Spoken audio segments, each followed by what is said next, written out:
আসসালামু আলাইকুম বন্ধুরা, আমরা আছি আমাদের আমার বন্ধুর ছাদ বাগানে। তো এই ছাদ বাগানটা তার মা শখ করে করছে এবং এই ছাদ বাগানটা অনেক ছোট, কিন্তু এই বাগানে এসে আমি দেখছি নাই বা এরকম কোনো গাছ আসলে নেই। যেমন আমার পিছে যদি খেয়াল করেন দেখেন, এইখানে অনেক ধরনের গাছ আছে। এটা একটা শাকের গাছ, এখানে আছে কাঠগোলাপের গাছ, এখানে আছে কিছু বেগুন গাছ, এখানে চাল কুমড়া গাছ, এখানে মরিচ গাছ, কিছু ফুলের গাছ, এদিকে আছে পুয়ের গাছ। এবং দেখেন টবের ভিতরে বা মাটিতে বস্তা দিয়ে আসলে এখানে গোল পর্যন্ত লাগানো হয়েছে। তো আরো আছে পুঁই শাক, ওইখানে আছে হচ্ছে আপনার লেবুর গাছ, এই জায়গাটা আছে হচ্ছে আপনার এই যে দেখুন বন্ধুরা, এই একটা লেবু গাছ দেখুন ছোট্ট একটা টবের ভিতরে আছে এবং গাছটাও ছোট, কিন্তু কি পরিমাণ এখানে লেবু আসছে।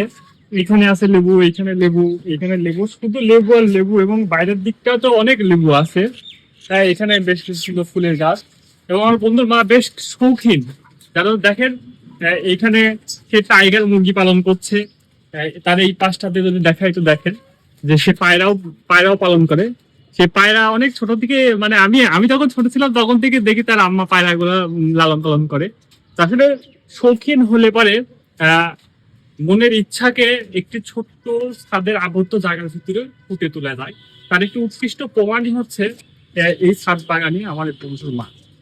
তার এই ছাদে আসতে পারে আপনি পাবেন না এমন কিছু না বললেই চলে। সমস্ত কিছুর সমন্বয়ে তার এই ছাদটাকে সুন্দরভাবে তার মনের কল্পনার সে যেটা খেলেছে সেভাবে সেটা বাস্তবে সুন্দরভাবে ফুটাই তুলছে। আপনারা আপনাদের বাসার ছাদকে এইভাবে কাজে লাগান, কারণ শহরের জীবনযাপনে দিন দিন মানুষ দালাল কোঠার ভিতরে আবদ্ধ হয়ে যাচ্ছে, সবুজ থেকে মানুষ দূরে সরে যাচ্ছে। ছাদ বাগান বর্তমানে অনেক জনপ্রিয়তা হয়ে উঠছে এবং প্রত্যেকটা বাসার ছাদ একটি সবুজের একটা বিপ্লব হয়ে উঠুক, ওকে সবুজময় হয়ে উঠুক, এই কামনা এই প্রত্যাশা করে আজকের ভিডিও এখানে শেষ করছি। সকলে আমাদের জন্য দোয়া করবেন, আমাদের সাপোর্ট করবেন, আমাদের ভুল ত্রুটি হলে একটি সেই সম্পর্কে আমাদের কমেন্টে জানাবেন এবং আমাদের লাইক কমেন্ট করে এবং শেয়ার করুন, যাতে আমরা কাজ করতে আরো বেশি উজ্জীবিত হই। সকলকে ধন্যবাদ।